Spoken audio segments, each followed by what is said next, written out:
여호와는 하나님과 거룩자와 구원자가 되심이라는 제목으로 하나님 말씀 증거하겠습니다. 이제 회복되는 이스라엘 지금 이제 대선지서들을 살펴보고 있는데요. 이제 2021년 상반기 하반기에 걸쳐서 소선지서와 이제 신약 성경을 그렇게 살펴보려고 합니다. 계획은 3년 동안에 하려고 했는데요.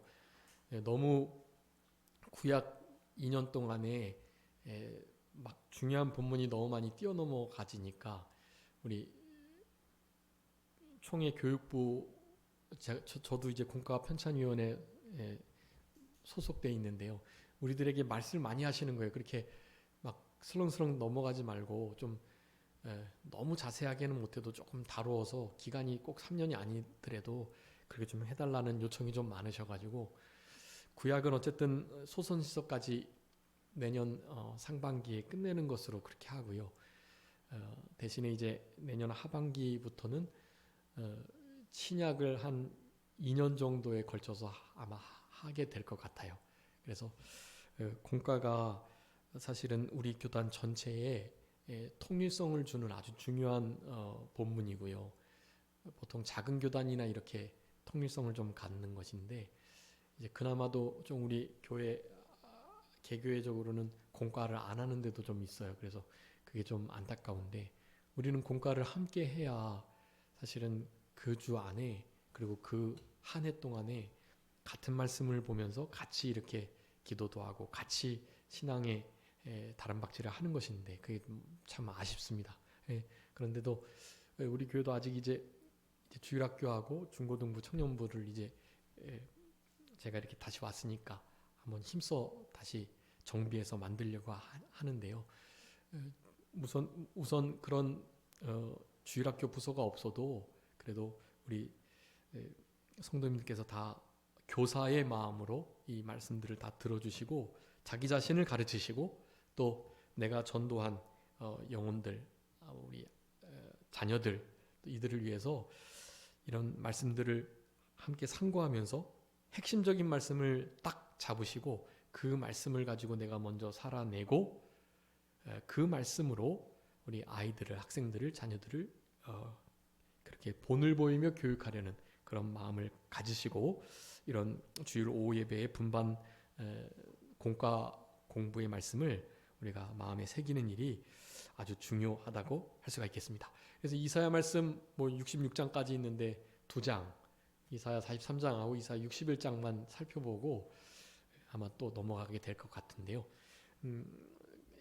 선지서에는 더 분명하게 이런 메시아의 역사들이 나타나 있습니다. 오늘 본문에도 이렇게 남쪽 유다, 북쪽 이스라엘의 죄로 인하여 하나님이 징계하시는 것과 그렇지만 징계한 곳에 그냥 내버려 두지 않으시고 우리 요엘의 말씀처럼 주님께 돌아오기를 바라는 의미로 그렇게 징계를 주시는 거기 때문에 징계를 받으면 회개하여 돌아오면 되는 거예요.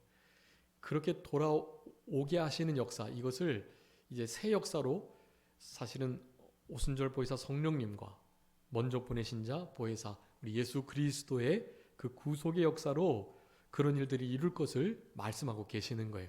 그래서 오늘 본문의 말씀은 구원을 약속하고 계시고 물론 그 구원을 잃어버리게 돼서 바벨론에게 포로 잡혀가겠지만 그렇지만 다시 회복하게 해주실 거니까 너희들이 이렇게 된 일에 대해서 철저하게 회개하고 내가 얼마나 너희들의 죄짐과 범죄함 때문에 가슴이 아프고 괴롭고 정말 힘든데 아버지의 마음을 좀 이해하고 제발이지 주님께로 돌아오라.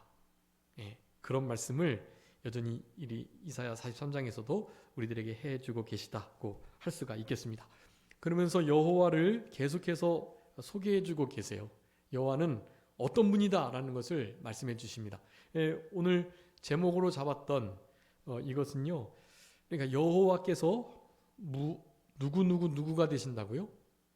내 하나님, 우리의 하나님이 되시고 또요 거룩자, 거룩자라는 것은 거룩해 하시는 자, 그러니까 거룩을 허락하시는 분이라는 의미도 있고요. 당연히 거룩하신 분이라는 의미도 있고요. 지금 이것은 다 그 3절 말씀에 대저 나는 여호와 내 하나님이요 또 이스라엘의 거룩한 이요 또 내 구원자임이라. 여호와께서 하나님이 되시고 거룩자가 되시고 구원자가 되신다. 예, 우리 이사야 선지자의 이름의 뜻이 뭘까요? 혹시 요엘이란 이름의 뜻은 뭐라 그랬죠? 하나님은 무엇이다? 구원이시다. 네. 이사야는 뭘까요? 여호와는 구원이시다. 그런 의미입니다. 네. 여호와는 구원자가 되신다. 여호와는 구원이시다. 구속자이시다. 오늘 14절에도 구속자이시다라고 말하고요. 15절에 거룩한 분이시다. 창조자이시다. 왕이시다라고 말합니다. 예. 이 창조와 왕 이런 단어가 사실은 그 여호와의 의미에 다 포함되어 있어요. 그래서 이제 여호와는 구원이시다. 요엘은 하나님은 구원이시다. 그런 의미인데 여호와가 구원자가 되시는데 그 구원자가 되시기 위해서는 진짜 참된 신 우리의 하나님이셔야 하고 거룩하신 분이셔야 하고 왕이셔야 하고 창조자가 되셔야 하고 구원자 심판자가 되셔야 하고 모든 것을 절대 주관하는 자셔야 된다. 그러기 위해서는 영존하시고 자존하셔야 된다. 여호와라는 이름의 원래 뜻은요 스스로 있는 자라는 의미인데요.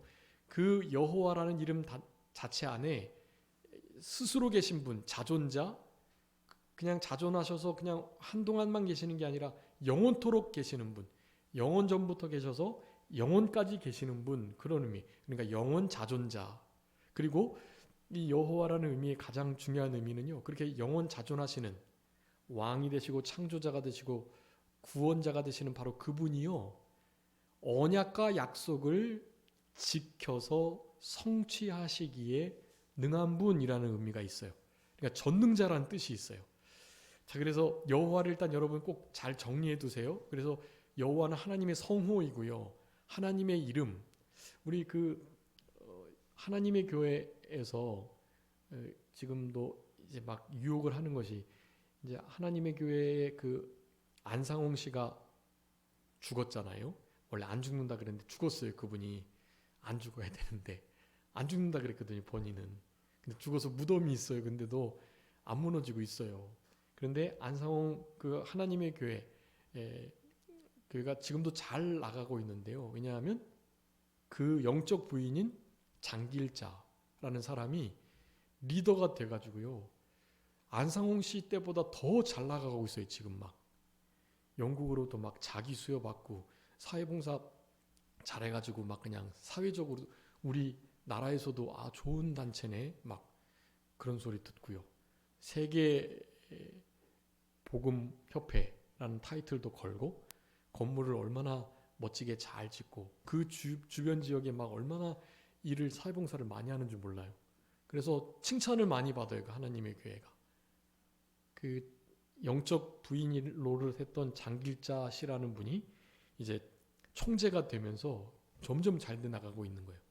그래서 지금 이제 안상홍 교회가, 하나님의 교회가 안상홍이 주인이 아니라 장길자가 주인입니다. 그래서 흔히들 길자교라고 불러요. 길자교. 장길자 씨가 하는 이단 사이비 종교 길자교. 장길자 씨가 하는 말이 그거예요. 하나님의 이름이 뭔지 아냐 물어봐요. 하나님의 이름이 뭐예요? 하나님의 이름. 여호와. 나의 성호 거룩한 이름은 여호와다 계속 밝히시잖아요. 여호와, 그건 알아요. 그러면 우리 성자 하나님의 이름은 예수지요. 예수 말고 또 이름이 많잖아요. 임마누엘. 또요. 인자, 그것도 별명처럼 일컬어지는 이름이에요. 인자, 임마누엘, 또 예수 이런 것이 다 우리 성자 제2위 하나님의 이름이거든요. 그러면 제3위 하나님, 3위 성령 하나님의 이름은 뭐냐고 물어봐요. 이 안성 증인회에서 나와가지고 성령 하나님의 이름 뭐냐고 물어보면 뭐라고 대답하실 거예요, 여러분? 네? 성자 하나님 이름. 그러니까 이름이 사실은 누가 신이니까 누가 지어준 게 아니니까요. 그냥 성령 하나님의 또 다른 명칭 그런 의미고, 성령 하나님의 또 다른 가장 중요한 명칭이 바로 보혜사예요. 보혜사. 보혜사라는 단어를 그래서 기억하셔야 되는데, 그들이 물어보면 보혜사라고 얘기를 해줘야 돼요. 안 그러면 제 성령 하나님 이름도 모르면서 어떻게 신앙생활을 하느냐. 지금 이런 교회는 다 가짜 교회다. 바벨론 교회고 하나님의 교회에 와야 된다. 가정이 남자와 여자, 아버지와 아내로 이루어져 있는데 아버지 하나님 계시니까 누구도 있어야 된다? 어머니 하나님도 있어야 된다. 어머니 하나님이 장길자시다. 이제 얘기를 하려고 그런 밑밥을 까는 거예요. 네. 어머니 하나님 얘기를 해요. 갈라디아에서도 어머니가 나오는 것처럼 어머니 하나님에 대해서 장길자 씨를 그렇게 교주화시키고 있습니다. 이름을 그렇게 거론하여 묻는 거예요. 바곡스 그 기쁨의 교회, 그 교회 거기는 이제 구원파인데 그 구원파는 언제 어디서 몇 시에 구원받았는지 아시느냐? 이렇게 물어본단 말이에요. 아니 사람이 태어난 생일이 다 있는데 생일도 알지 못하고 다 그런 이런 한국 교회 잘못 배워서 그렇다고 우리 바옥스 목사님께 와야 된다고 그렇게 구원파가 미혹을 하는 거예요. 예수님이 분명히 말씀하신 디모데가 물었을 때 바람이 임의로 불매 어디서 와서 어디로 가는지 알지 못한다. 성령의 역사도 이와 같다. 우리가 언제 거듭났는지는 모르는 거예요. 자기가 물론 특별하게 회심해서 거듭난 사람들은 내가 몇 월 몇 시에 언제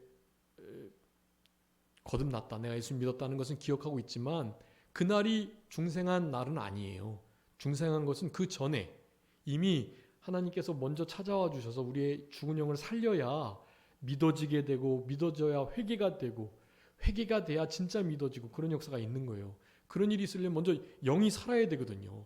중생의 때는 아무도 몰라요. 예수님이 말씀하신 것처럼 바람이 임의로 불어서 중생한 때를 안다고 말하는 것이 그게 바로 이단이에요. 사입이고.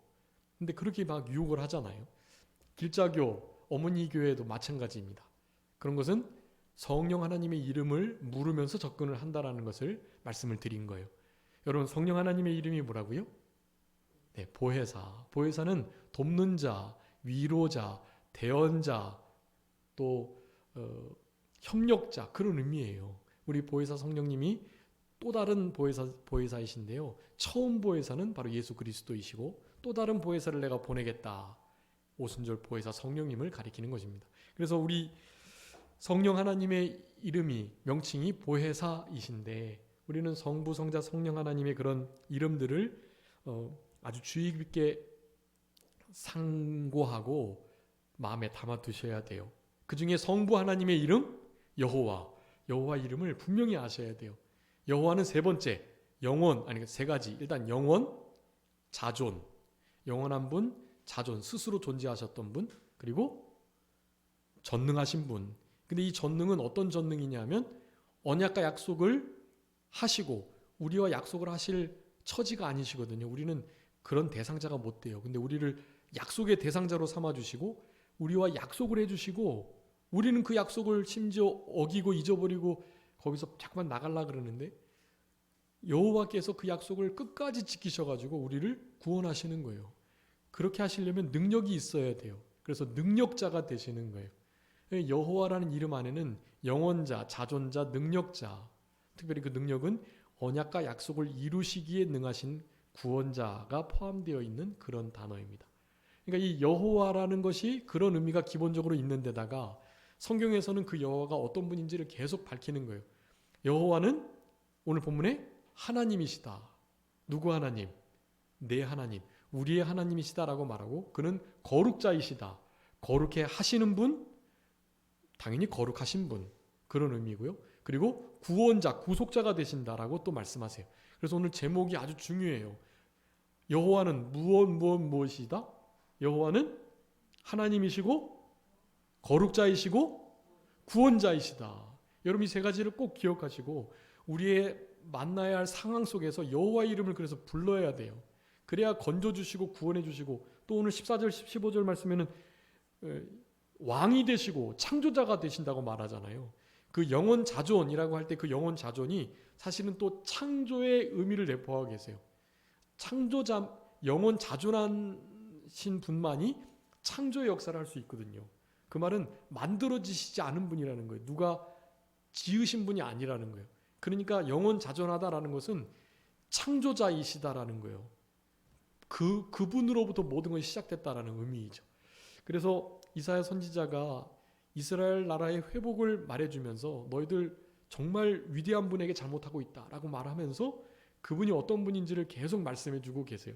이 말은 여러분 우리 구약의 이스라엘 역사를 보고 성경을 읽으면 너무 한심하잖아요. 어떻게 이렇게 미련할까? 하나님이 이렇게 알려주시는데 왜 모를까? 왜 이렇게 죄를 범할까? 여러분 북쪽 이스라엘 남쪽 유다 나라 그 왕들의 역사를 보면 너무 심각하잖아요. 한심하고. 근데 그게 다 누구를 의미하는 거예요? 그네들이? 저를, 나를, 우리를 향한 말씀들인 거예요. 그게. 그렇기 때문에 다른 사람을 보면 안 되고요. 구약의 신약의 이 말씀을 통해서 이것이 비춰주는 거울이 돼야 됩니다. 자기 자신을. 우리가 사실은 그 모양이다. 어떻게 하나님이 그렇게 창조해 주시고 구원해 주셔가지고 그렇게 살게 해주셨는데 어떻게 그렇게 배은망덕할까? 근데 그 모습이 우리의 모습이라는 거예요. 우리 이사야 선지자는 그것을 계속해서 말해주는 것입니다. 그러니 여호와 하나님을 너의 하나님 삼고 너의 거룩하신 자, 너를 거룩하게 하시는 분으로 삼으시고 너를 어느 곳에서나 건져주시는 약속의 말씀을 진짜 성취해 주실 수 있는 능력이 있으신 그런 참된 신으로 제발 알고 그분께 돌아가고 그분을 좀 인정하고 그분에게 더 이상 짐 지우지 말고 좀 잘 좀 해라 하는 말을 계속해서 하고 있는 거예요. 바로 우리를 향하신 말씀이라는 것을 생각하면서 여호와께서 우리의 하나님, 거룩한 자, 거룩하게 하시는 자, 그리고 구원자, 구속자가 되시는 우리의 왕, 창조자 되신다는 것을 항상 기억하시면서 말씀을, 특별히 제목의 말씀 여러분 꼭 잘 기억해 주시고요. 1절 말씀이 요절인데요. 우리 이 말씀의 내용들은 너무나 잘 아시니까요. 말씀들 잠깐 살펴보고 우리 1절 말씀을 좀 암송하고 또 여호와께서 우리의 하나님, 거룩자, 그리고 구원자, 구속자가 되신다는 이 사실을 인정하고 감사하면서 그렇게 여호와를 붙드는, 여호와를 경외하는 신앙으로 남은 때를 살아갔으면 좋겠습니다. 특별히 25절에 여호와께서는 어떤 자라고요? 내 허물을 뭐 하는 자라고 돼 있죠? 도말하는 자. 도말이라는 것은 더 딥혀 씌워서 안 보이게 하다, 없애주다 그런 의미예요. 그래서 우리 옆에 지금 벽돌에 원래 벽화가 그려져 있었잖아요. 벽화 천사 날개 그려져 있어가지고 거기서 막 사진 많이 찍었다고 그러셨는데 이제 그 빗물이 글로 늘 내려서 이제 막 너무 더러워져서 지금 이제 그거를 그 흰색 페인트로 싹 칠해 버렸어요. 근데 그 흰색 페인트로 싹 칠하는 그런 느낌, 그것을 도말이라고 하는 거예요. 그 안쪽에 있는 것이 전혀 드러나지 않고 무엇인지는 모르도록, 사실은 없어진 건 아니거든요. 그것을 그냥 도말해 주신 거예요. 기억하지 않으시는 거예요. 그것이 없어질 수는 없어요. 여러분 우리가 범죄한 거 있죠? 없어질 수 없어요. 그거는 사탄이 기억하고 있고 내 자신이 알고 있고, 물론 하나님도 알고 계시지만 하나님이 그거 그냥 없다 해주시는 거예요. 없다. 원래 있는데 그걸 예수 그리스도의 보혈로 싹 덮어서 없다 해주신 거예요. 그러니까 우리는 항상 그 뒷면에 우리가 어떤 자인지를 아는 것이 아주 중요하고요. 우리 사도 바울이 바울 될 수 있었던 아주 중요한 원리가 디모데후서 1장에 나오는데, 그것은 자기가 전에 포행자요, 폭행자요, 그리고 살인자였다는 사실을 언제나 기억했다라는 거예요. 하나님도 괜찮다고 하시고 다른 사람들도 다 예수님의 사도로 인정하는데도 자기 자신이 옛날에 자기가 얼마나 하나님의 나라와 교회에 성도들에게 큰 피해를 끼쳤던 것에 대해서 항상 마음을 쓰면서, 우리 다윗 왕도 그랬잖아요. 우리아의 아내 바세바의 일, 그것을 늘 생각하면서 그것으로 인해서 정말 충성된 장군 우리아를 죽이기까지 하고 살인 교사하고, 그래서 결국에는 거짓말도 하면서 그 죄를 덮으려고 하고 가는 죄 또 졌고, 얼마나 그 죄를 붙들고 철저하게 회개를 했는지 시편의 여러 편을 통해서 눈물이 침상을 적시도록, 침상이 뜨도록 그렇게 눈물로 항상 기도했다는 것을 볼 수 있습니다. 그런 이들이 하나님 앞에 불쌍히 여김을 받고 그래도 다시 한번 기회를 부여받아서 쓰임 받는 거예요. 그 범죄한 그것으로 인해서 주님을 더욱더 사랑하게 되고 죄송하게 여기고 주님을 더 의지하고 가까이 하는 것, 그런 면이 바로 하나님께서 악한 것도 합력하여 선을 이루신다는 면인 거죠. 이사야 선지자도 다윗 왕도 신앙이 여러 신앙의 거인들, 성인들은 항상 그런 마음을 가졌습니다. 우리에게 주신 이 도말의 은혜, 도말하는 자, 그냥 없다 인정해 주시는 거예요. 이게 얼마나 큰 은혜예요, 이게. 여호와는 도말하시는 자, 우리의 죄를 기억지 아니하시는 자, 전혀 없던 일인 것처럼 우리를 대해 주시는 분. 그러니 우리가 얼마나 그분을 위해서 살아가야 하기를 결단해야 할지 생각해 보게 되는 것입니다. 그래서 먼저 일단 1절부터 13절까지는요. 범죄한 이스라엘 백성들에게 은혜로 구원을 그냥 약속해 주세요. 여기 1절에 야곱아 너를 창조하신 분, 지으신 분이 누구냐? 내가 너희들을 그렇게 창조하고 지었다라고 말하면서 두려워하지 말아라. 물 가운데, 불 가운데, 또 불꽃 가운데 있을 때라도 내가 너와 함께해서 구원을 허락해 주겠다. 그러면서 이제 3절 말씀 제목을 말씀하시는 것입니다. 나는 내 하나님이고, 자, 하나님은 무슨 뜻이죠? 하나님? 아니, 여호와가 스스로 계신 분이고, 하나님은요? 네, 하나님의 뜻은 강하신 분이라는 뜻이에요. 강하신 분, 엘로힘, 강한 분이라는 의미거든요. 하나님이요. 그리고 당연히 유일한 분이라는 의미도 있고요. 우리 한글의 번역 하나가 참 딱 맞아요. 하나밖에 없다 의미의 하나가 맞아요. 엘로힘은 하나밖에 없는 진짜 참된 신, 능력이 많은 강한 분, 그런 의미예요. 하나님이요. 그러니까 우리 여호와는 바로 그렇게 유일하신 참된 능력자, 강한 분이 되신다. 그러니 지금 이스라엘을 공격하는 주변 바벨론과 아수르, 많은 애굽이나 세력들이 많이 있지만, 여러분 우리 이스라엘 지역 아시죠? 저 유럽과 중앙아시아와 아프리카 이런 데에서 함께 대륙을 정복하고자 할 때 거치는 그냥 길목이에요. 거기에 나라가 쓸 수도 없고요. 그런 데를 나라로 줘서도 안 돼요, 하나님은. 근데 주신 거예요. 넓고 좋은 땅을 주신 게 아니라 그런 길목, 그래서 누구에게나 뺏길 수 있는 그런 땅, 그 땅을 왜 주셨느냐? 거기는 모든 비를 흡수하는 땅이고 산과 골짜기가 많은 땅이에요. 원래 적과 꿀이 흐르는 땅이 아니에요. 근데 왜 적과 꿀이 흐르는 땅이 되었습니까? 내 눈이 새초부터 새말까지 항상 함께 하니까, 하나님께서 이른비와 늦은 비를 주시고 그 땅을 비옥하게끔 하시니까 그 땅이 비옥한 땅이지, 원래 적과 꿀이 흐르는 땅이 아니에요. 그 이스라엘 그 지역은요. 그리고 여러 가지 형세로 볼 때 대륙 간의 큰 나라가 정복을 하기 위한 길목으로 여기 치고 저기 치고 그런 나라가 될 수밖에 없어요. 근데 그 나라를 주신 거예요. 왜요? 내가 이 나라를 세웠고 내가 이 나라를 지키마 하고 약속해 주시는 거라는 거예요. 하나님이 없으면 존재할 수 없는 나라가 이스라엘인 거예요. 그 나라를 주시고 내가 너희 하나님이 되겠다고 약속해 주시는 거죠. 그런데 하나님께서 능력이 없어서가 아니라 죄를 계속 범하니까 하나님께서 주변 지역의 나라들을 몽둥이로 치시는 거예요. 그래서 공격당하고 결국에는 예루살렘까지 포위당했다가 함락당하고, 심지어 하나님이 내가 영원토록 함께 거하시겠다고 계시겠다고 약속하셨던 성전마저도 회파되는 역사가 있었던 거예요. 하나님은 그렇게 죄를 미워하시는 공의의 하나님이시기도 해요. 그런 하나님이시지만 우리를 향하신 사랑이 무한하고 끝이 없어서 우리를 그 환경 속에서도, 그렇게 범죄하는 속에서도 일단은 용서해 주시고 내가 구원을 다윗에게 하신 약속이 있거든요. 내가 내 나라를 영원토록 견고하게 해주시겠다는 그 약속 때문에 이스라엘을 계속 지켜내시는 거예요. 물론 그 영원히 계시겠다고 했던 그 왕위는 바로 메시아 되시는 예수 그리스도의 왕위를 의미하는 것이긴 하지만, 당연히 역사적으로도 그 일을 계속 하시겠다.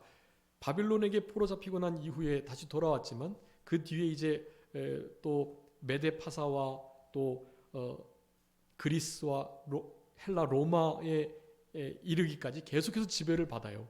그리고 2000년간 나라를 잃어버렸지만 우리나라의 독립과 비슷한 시기 이스라엘이 회복이 된 거예요.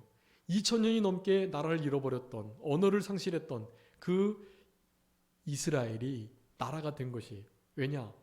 선민이기 때문에 하나님의 구약의 말씀을, 내가 너 나라를 영원토록 견고케 하시겠다는 그 약속을 이루시려고 나라를 다시 회복시켜 주셨단 말이죠. 그 역사가 이렇게 계속 되어 오는 중에 이런 은혜가 있었다는 것을 우리는 알아야만 합니다. 죄 중에 있지만 내가 너를 약속했고, 그래서 약속대로 내가 너를 구원하겠다. 물 가운데 불 가운데 불꽃 가운데 지날지라도 두려워하지 마라. 내가 너와 함께하겠다. 내가 너를 지명하여 불러냈고 너는 내 것이기 때문에 내가 너를 보호하겠다라고 말하는 거예요. 여러분의 것 여러분은 잘 지키시잖아요. 소중하게 여기시고 하나님은 우리를 그렇게 우리의 것, 하나님의 것 삼으셔가지고요, 우리를 귀하게 여기시고 지켜주시는 거예요.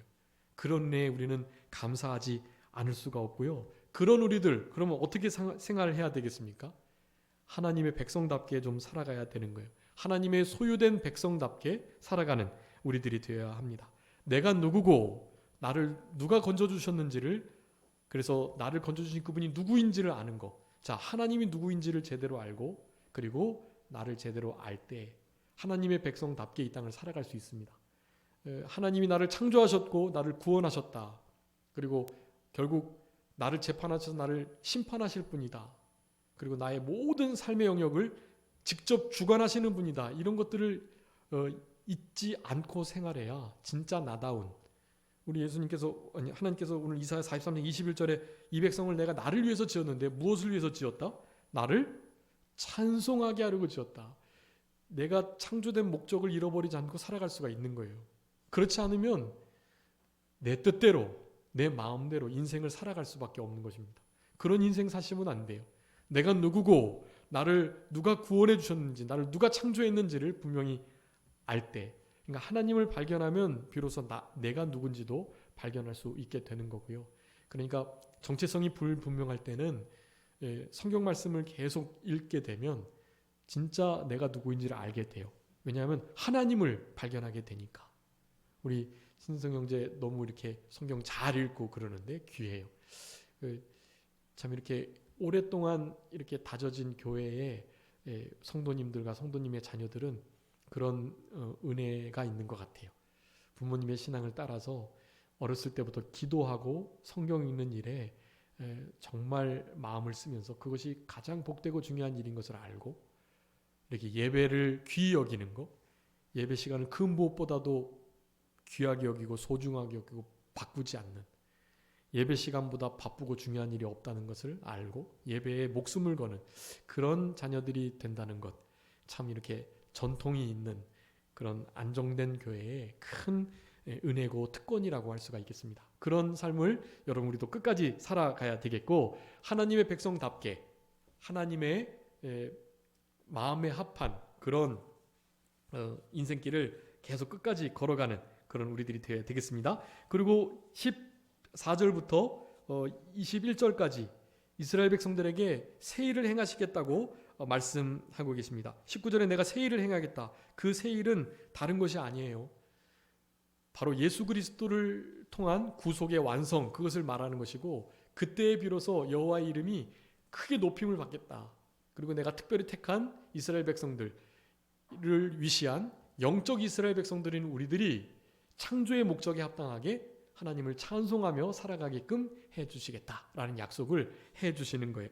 이런 새 일을 행함 받은 우리들, 우리 안에 그 새 일을 행하시는 주체자는 바로 새 영, 성령을 가리킵니다. 그 성령님께서 우리 가운데 역사하고 계세요. 그래서 그 성령님을 의지하며 실제로 이스라엘 백성들이 지금 당하는 것처럼 여러 가지 전쟁 가운데, 어려움 가운데, 포로의 위기 속에 있다 할지라도, 여러분, 우리 교회가 지금 그런 형국이에요.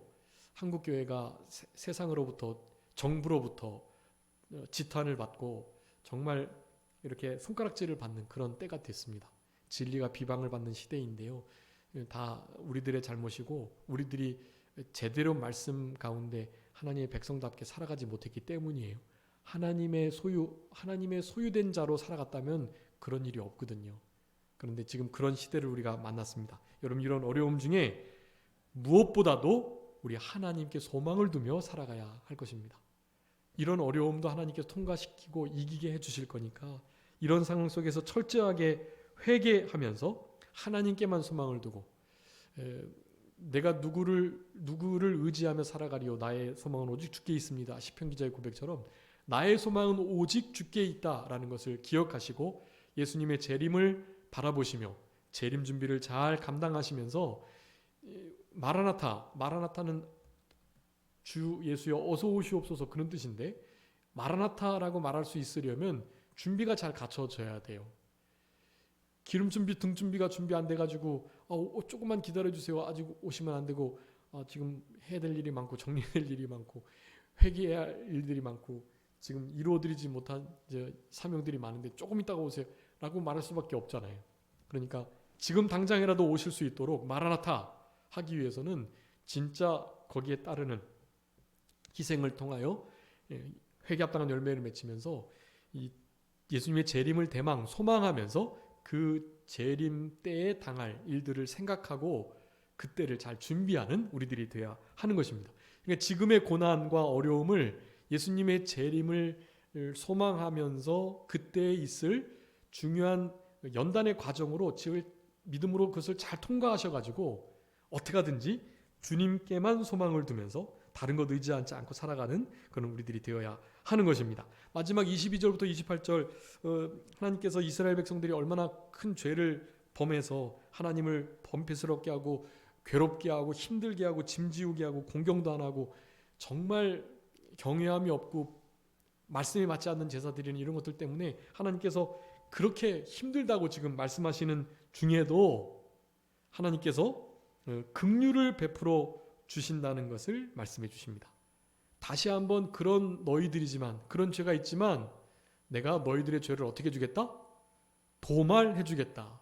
그냥 죄 없는 것처럼 페인트 덮어 씌워서 아무것도 보이지 않는 것처럼 해주겠다. 그렇게 말씀해 주시는 거예요. 그러니 얼마나 감사해야 될 일이에요. 당연히 하나님을 늘 찬송해야만 하고 그 구원을, 그 창조의 역사를, 그리고 우리의 생활 속에 간섭하셔서 우리를 도와주시고 날마다 은혜 베풀어 주시는 것을 우리가 늘 기억하면서 긍휼을 바라며 불쌍히 여김을 원하면서 살아가는 우리들이 되도록 해야 할 것입니다. 은혜와 긍휼을 구하는 일, 그리고 감사하고, 그리고 그것을 좀 자랑하고 그렇게 살아가도록 그렇게 힘쓰셔야 합니다. 은혜와 긍휼, 그것은 조건 없이 주는 거예요. 우리가 무슨 뭔가를 잘해서 회개해서가 아니고요. 그냥 우리는 있는 모습 그대로 있는데, 형편없는데 그냥 그 약속의 말씀과 하나님의 그 무조건적인, 그리고 그러니까 아무런 조건 없는, 뭐 때문이 아니라 주님의 그 성품과 그 사랑으로 인해서 우리를 그렇게 불쌍히 여겨주시고 사랑해 주시는 것을, 은혜 베풀어 주시는 것을 우리는 감사하면서 그것을 더 나아가서 자랑하고 또 그것을 전파하며 살아가는 우리들이 될 수 있도록 그렇게 힘쓰셔야 되겠습니다. 그래서 다시 한번 이제 마지막으로 강조할 것은 우리 1절, 우리 다 같이 1절 말씀 한번 읽어보도록 하겠습니다. 1절 시작. 야곱아 너를 창조하신 여호와께서 지금 말씀하시느니라. 이스라엘아 너를 지으신 이가 말씀하시느니라. 너는 두려워하지 말라. 내가 너를 구속하였고 내가 너를 지명하여 불렀나니 너는 내 것이라. 아멘. 여러분 혹시 이 찬송 복음성가 찬송 아시나요? 내가 너를 지명하여 불렀나니 너는 내 것이라. 나중에 한번 같이 우리 예배 전 이렇게 찬양하실 때 함께 찬양 드렸으면 좋겠고요. 여러분 이 말씀을 한 주간 좀 암송하시고 이렇게 원래 주보에는 오전 예배 말씀 암송하도록 요일 말씀을 써놓긴 했는데요. 오늘 그 말씀하고 이번 주에는 요 이사야 43장 1절 말씀도 꼭 암송하셔서 우리 주님께서 주시는 이 한량없는 은혜를 경험하며 살아가셨으면 좋겠고, 자, 이 은혜는 나를 지명하여 부르시고 내 것 삼으시고 그래서 불 가운데 물 가운데 지날 때에도 그렇게 상하지 않도록 보호해 주시면서 두려워하지 않도록 우리의 창조자, 우리를 지으신 분이 그렇게 말씀하시니 힘이 되는데, 그런 것이 실제로 어떻게 나타나느냐, 그것을 우리 2절 말씀에 물 가운데 지날 때 내가 너와 어떻게 하겠다고요? 함께 할 것이다 라는 이 말씀으로 우리 주님께서는 분명하게 드러내 주신다라는 사실입니다. 여러분, 함께 하는 것이 참 중요해요. 제가 이 삼정교회에서 지금 여러분들과 함께 신앙생활 하는데 함께 하는 신앙생활이 중요한 거예요. 그래서 지금 함께 하는 자들을 여러분 귀히 여기셔야 하고요. 다른 사람은 부모님이나 자녀들 다 떨어지게 되고 남편과 아내와도 다 떨어지게 될 건데요. 그럼에도 세상 끝날까지 함께 해주신다고 하신 분이 계신데 누구시죠? 네, 우리 성부, 성자, 성령 하나님이세요. 하나님께서만이 우리와 영원토록 함께 해주세요. 근데 그 영원토록 함께 하시는 그분을 우리가 너무 잊어버리고 살아요. 그리고 전혀 의식하지 못하고 살고요. 그거 참 안타까운 일이 아닐 수 없습니다. 여러분, 구약 시대에 이스라엘 백성들이 출애굽을 했는데 왜 하나님께서 애굽에서 이스라엘 백성들을 건져 주신지 아세요, 혹시? 왜 이스라엘 백성들을 애굽에서 내가 너희들을 건져냈다라고 알고 계세요? 이유를? 뭐 옛날에 약속했으니까 아브라함에게 하신 약속 400년 만에 이방 나라에서 가나안으로 돌아오게 해주셨다니까 그냥 하신 건가요? 왜 하나님께서 출애굽하게 해주셨을까요? 한번 찾아주세요. 출애굽기 29장 마지막 절 46절 한번 읽어주세요. 여러분, 출애굽의 목적을 분명하게 말씀하는 아주 중요한 말씀입니다. 왜 애굽에서 건져주셨는지를 하나님이 말씀하시는 거예요. 출애굽기 29장 46절.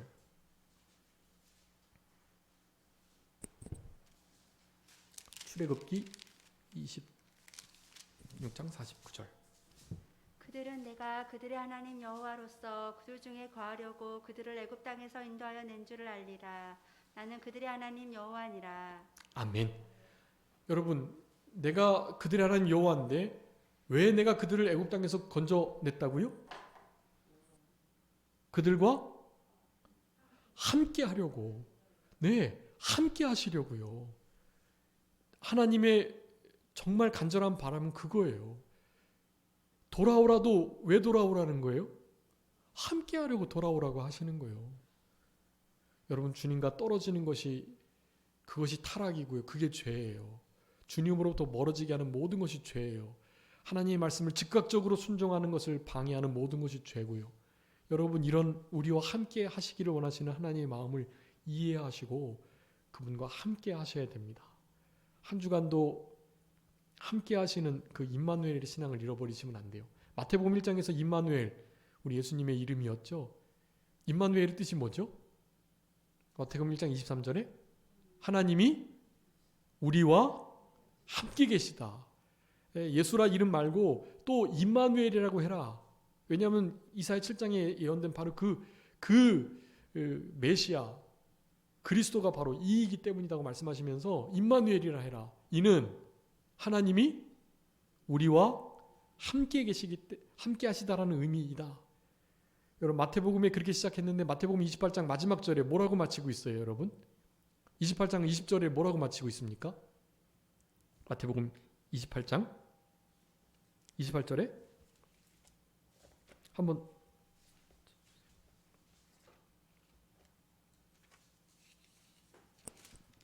28장 20절 내가 너희에게 분부한 모든 것을 가르쳐 지키게 하라. 볼지어다 내가 세상 끝날까지 너희와 항상 함께 있으리라 하시니라. 아멘. 임마누엘이신 주님께서 내가 너희와 항상 함께 한대요. 항상 함께. 근데 주님은 십자가에 돌아가셔가지고 죽으셨다가 지금 부활하시는 장면, 부활하셔가지고 승천하시는 장면인데요. 누가 함께 계신다는 거예요? 오순절 보혜사 성령님께서. 여러분 요한복음 14장에서 16절부터 18절에 보시면 내가 또 다른 보혜사를 너에게 보내겠다. 근데 그는 영원토록 너희와 함께 하겠다. 영원토록 함께 하시겠다는 이 약속 때문에 우리를 구속하시고 구원하시고 애굽에서 건져내시고 은혜를 베풀어 주시는 거예요. 세상 끝날까지 함께 하시겠던 그 주님께서 지금 오순절 보혜사 성령님으로 우리와 함께 하고 계시는 것입니다. 여러분이 함께하는 신앙, 임마누엘의 신앙. 그래서 임마누엘 하는 거예요. 임마누엘 찬양대가 찬양대 중에 제일 많고요. 임마누엘의 신앙이 우리 신앙의 근간이 되어야 되고 최종적 목적이 되어야 됩니다. 임마누엘 되기 위해서 우리가 거룩하고 정결해야 되고 회개에 합당한 열매를 맺어야 되고 주님께 우리의 행위들을 말씀을 가지고 돌이키면서 주께로 돌아가는 일을 힘써야 하는 거예요. 여러분 아무쪼록 한 주간 생활하시면서 이 임마누엘의 신앙으로 그분은 우리를 영원토록 떠나지 않지만 우리가 그분을 계속해서 떠나니까요. 그분께로 돌아가기를 힘쓰시고 힘써 모든 우리의 전심전력을 다 기울이셔서 임마누엘의 신앙을 가지시고 우리 하나님의 백성답게 은혜와 긍휼을 구하시면서 우리가 형편없을 처지에서 우리의 구원을 약속하셨던 그분의 사랑과 은혜를 무엇으로 보답할까 하면서 오늘부터 한 줄 감사 제목들을 꼭꼭 쓰시면서 그 감사를 내가 어떻게 보답할까 함께 생각하시면서 감사의 쪽지를 이번 2020년 그 추수감사 주일에는 그런 감사로 하나님께 영광을 돌리시는 우리 모두가 되었으면 좋겠습니다. 자, 기도하겠습니다. 살아계신 우리 아버지 하나님 감사합니다. 이사야 선지자를 통해서 범죄하고 타락한 이스라엘 백성들을 향하신 하나님의 마음을 우리들에게까지 나타내 주신 은혜를 진심으로 감사합니다. 두려워하지 말아라. 내가 너와 함께하고 우리를 창조하시고 우리를 지으신 그분께서 내가 너를 지명하여 불렀다고 너는 내 것이라고 말씀하시면서 불꽃 가운데 지날 때라도 내가 너와 함께하여 그 모든 해를 당하지 않게 해주시겠다고 약속하셨던 우리 여호와 우리의 하나님 거룩하신 분 그리고 우리의 구속자 구원자가 되시는 우리의 창조자요 왕이신 우리 여호와를 경외하는 신앙으로 우리와 영원토록 함께 그렇게 동행할 수 있도록 은혜를 베풀어 주신 것 진심으로 감사합니다. 그와 같은 임마누엘의 신앙을 가지고 이제 남은 때는 우리 주님을 기쁘시게 하고 우리 주님을 한순간도 잃어버리지 않고 놓치지 않고 살아가는 죄를 끊으며 우리 주님과 가까이 하는 것을 우리의 복으로 삼으며 하나님 앞에 감사함으로 살아갈 수 있는 우리들의 남은 생애가 되게 하여 주시옵소서. 남은 주일날도 우리 주님과 동행할 수 있도록 임마누엘의 신앙으로 승리할 수 있도록 역사해 주시기를 간절히 바라옵고 모든 것 주님께 맡기오며 살아계신 예수 그리스도의 이름으로 기도 올리옵나이다. 아멘.